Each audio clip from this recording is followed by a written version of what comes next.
welcome to Fun Science. Kalian kan bisa menampung banyak sekali tetesan air. 7, 8, 9, 10, 26. Aku pernah lihat sih. Yakin? Fun Science.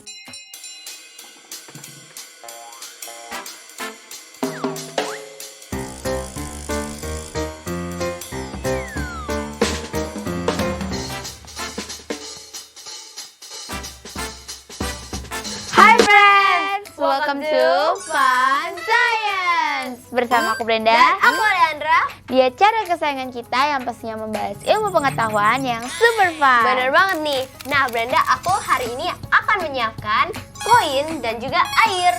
Wah, terus buat apa nih koin sama airnya? Bentar-bentar, tebak dulu nih. Berapa tetesan air yang bisa ditampung oleh koin ini? Aku pernah lihat sih. Feeling aku kalau gak salah tuh 20 mungkin.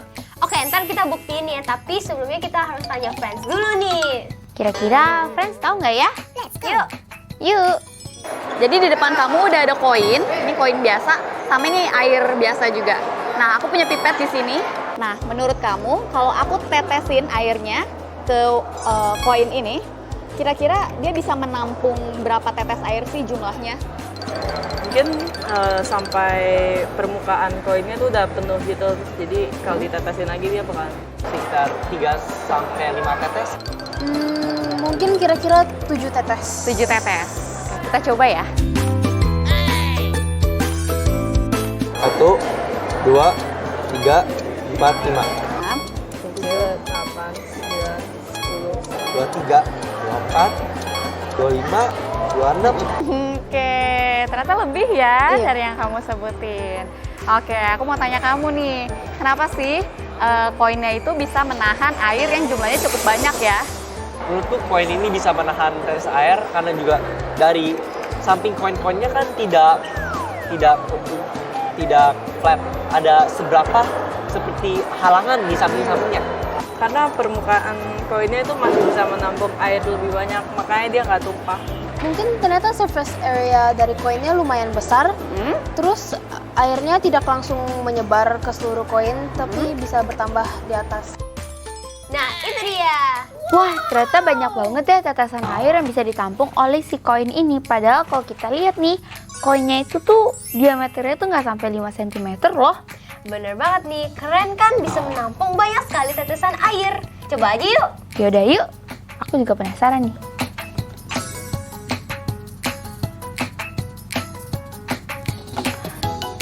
Kita hitung bareng-bareng ya, friends.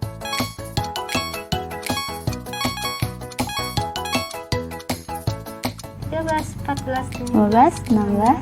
17, 18, 19, 20, 21. Wah, Wah, bener dugaan aku tadi yang pertama, 20 tetes. Oke, siap. Nah, kita akan coba pakai tetesan yang ini juga ya.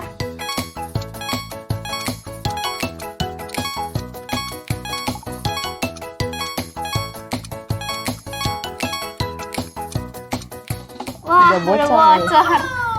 Walah. Keren sih.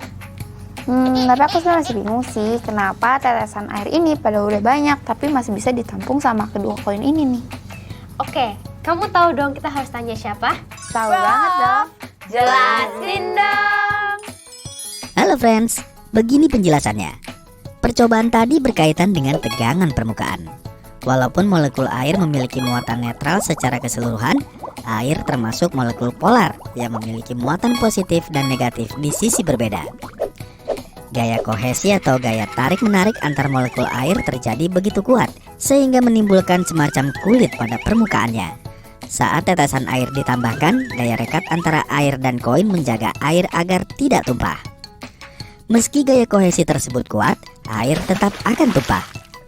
Hal tersebut terjadi saat gaya kohesi kemudian dikalahkan oleh gaya gravitasi molekul air. Gaya kohesi antara molekul polar lebih kuat dibandingkan molekul non-polar seperti minyak atau sirup. Itulah sebabnya tumpukan tetesan air dapat lebih besar dibandingkan tetesan minyak pada koin. Gitu ternyata. Makasih ya, Prof. Thanks ya, Prof. Yuk kita lanjut. ke percobaan berikutnya. Bener banget nih. Yuk. Let's go. Friends, koin merupakan sepotong logam atau bahan lain yang disertifikasi dengan tanda dan memiliki nilai intrinsik atau nilai tukar tertentu. Biasanya, uang logam terdiri dari dua sisi, yakni menampilkan nilai uang dan gambar. Tapi tahukah kalian kalau penggunaan potongan logam sebagai alat tukar sudah ada sejak zaman perdagangan kuno loh? Koin logam sempat menjadi satu-satunya media untuk perdagangan sebelum berkembangnya wesel di Eropa dan mata uang kertas di Tiongkok pada abad pertengahan. Awalnya, koin dibuat dengan memukul potongan logam dengan palu yang ditempatkan di atas alas. Selain itu, teori lain berpendapat bahwa uang logam diciptakan pertama kali oleh bangsa Lydia pada abad ke-6 sebelum Masehi. Ratusan tahun kemudian, Tiongkok pertama kali memperlakukan standarisasi untuk koin emas dan perak.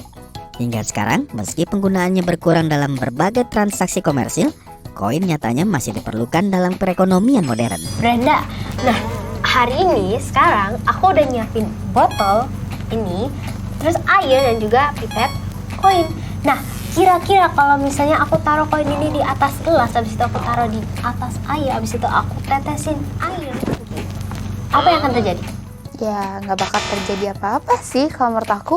Yakin? Ya yakin, karena kan cuman kayak ditaruh di atas botol, terus ditetesin air.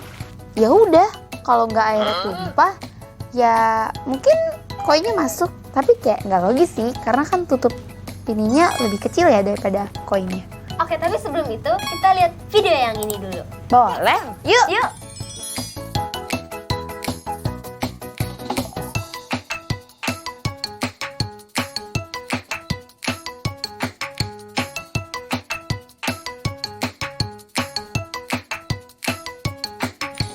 Itu dia videonya. Wah, tapi aku tambah bingung deh, kenapa koinnya itu bisa loncat-loncat kayak gitu? Kayak aneh aja sih. Daripada kamu bingung, mending kita buktiin. Boleh? Oke, jadi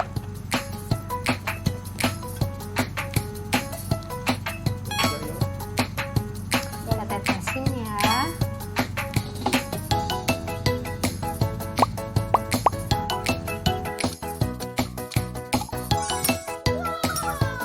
Wah, iya ternyata bener, koinnya loncat-loncat. Aku bener kira tadi bohongan loh. Ya dong. Nah, sekarang udah terbukti. Profesor Sains ada pertanyaan buat kita. Wah, boleh tuh. Kira-kira apa nih, Prof, pertanyaannya? Prof, pertanyaannya dong. Silakan disimak ya friends. Sesuai percobaan tadi, pernyataan mana yang tidak tepat? A. Terjadi karena pemuaian panas. B. Udara hangat diciptakan dari tangan dan air panas. C. Mulut botol mendorong koin. Kalau menurut aku sih C. Karena kalau menurut aku pribadi, gimana caranya si tutup botol ini tuh bisa mendorong koin gitu. Bener banget, aku juga memikirkan hal yang sama. Karena kalau misalnya yang A sama yang B itu masih logis, tapi kalau yang C kayaknya udah enggak deh.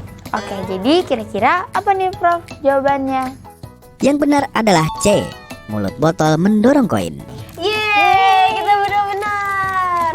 Jadi gimana nih, Prof, penjelasannya? Kenapa jawabannya bisa yang C dan yang tepat adalah A dan B? Dalam percobaan tadi, koin dapat melompat di mulut botol karena adanya pemuaian panas. Ketika botol didinginkan di dalam freezer, udara dalam botol kaca ditekan. Sementara saat botol kaca dimasukkan ke dalam air panas, udara di dalam botol jadi mengembang dan memanas.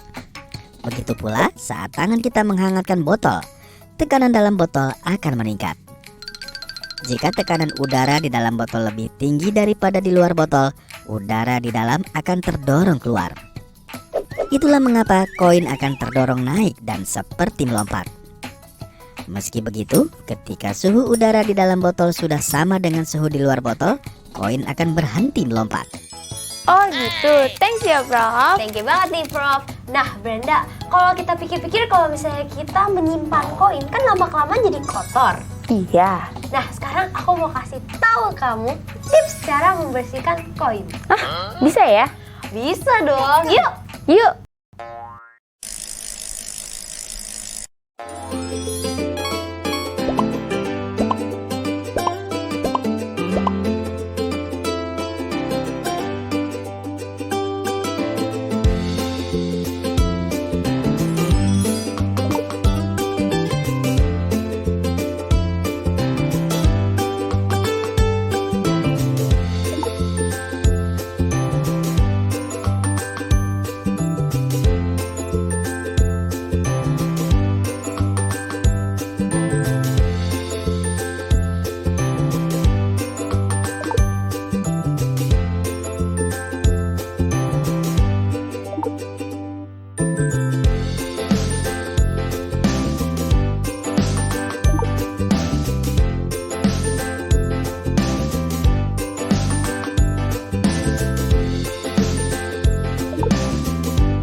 Wah, ternyata kayak gitu ya. Bener banget nih.